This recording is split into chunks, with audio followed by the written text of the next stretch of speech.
கள்ளக்குடியேறிகளை முறியடிக்கும் முயற்சியை தீவிரப்படுத்தும் வகையில் மெக்சிகோ எல்லைக்கு கூடுதலாக 1500 ராணுவ வீரர்களை அனுப்புமாறு அமெரிக்க அதிபர் டொனால்ட் ட்ரம்ப் உத்தரவிட்டுள்ளார்.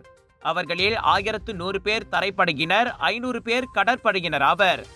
அந்த கடற்படையினர் உண்மையில் கலிபோர்னியா காட்டுத்தீயை அணைக்கும் பணிகளுக்கு உதவ அழைக்கப்பட்டிருந்தனர். ஆனால் அவர்களின் சேவை தற்போதைக்கு அங்கு தேவைப்படாததால் எல்லை பாதுகாப்பு பணிகளுக்கு அனுப்பப்பட்டுள்ளனர். இதையடுத்து அங்கு பாதுகாப்பு பணியில் ஈடுபடும் அமெரிக்க ராணுவத்தினரின் எண்ணிக்கை 4000 பேராக உயர உள்ளது.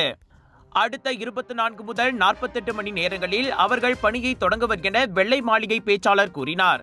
இந்த இரண்டாவது தவணையில் ட்ரம்ப் முன்னுரிமை அளிக்கும் விஷயங்களில் எல்லை பாதுகாப்பு முக்கியமானதாகும்.